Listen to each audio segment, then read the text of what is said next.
These flowers are going to be the ceiling of my outdoor garden room.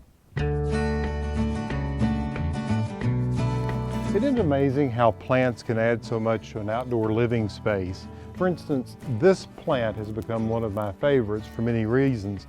This is actually a wisteria. It's called Wisteria frutescens amethyst falls. I know it's a mouthful, but just remember American wisteria. It's not like the Chinese wisteria that you see growing up in trees. It gets out of hand. It can be a garden thug. It's not like the long racemed Japanese wisteria, which we grow here as kind of lollipop trees. This has a very short raceme, almost like clusters of grapes, and it doesn't grow rampantly. So it's a well-behaved friend in the garden. And just look how beautiful these look in these tiny little glass vases on this table out here. You see, what I love about this space is that it's its own room. It's a long, narrow room, but it's covered by this arbor.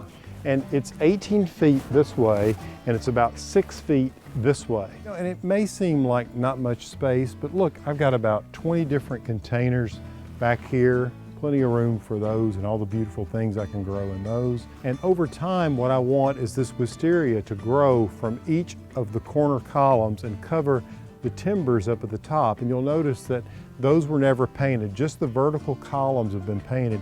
And these timbers up here have been allowed to sort of mellow and have a nice sort of silvery patina on them.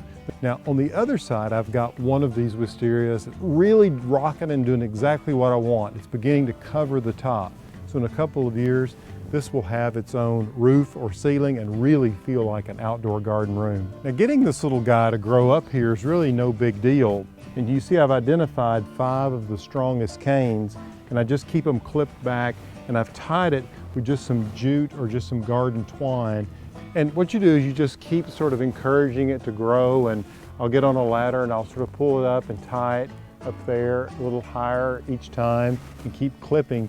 And what I want eventually is just to have sort of the foliage and bloom starting right about here, just above my head, and the whole upper level be completely covered with this green and purple. It'll be really beautiful. Now, no matter what wisteria you happen to grow, you need to know that for them to really bloom like this, they need full sun, they need well-drained soil.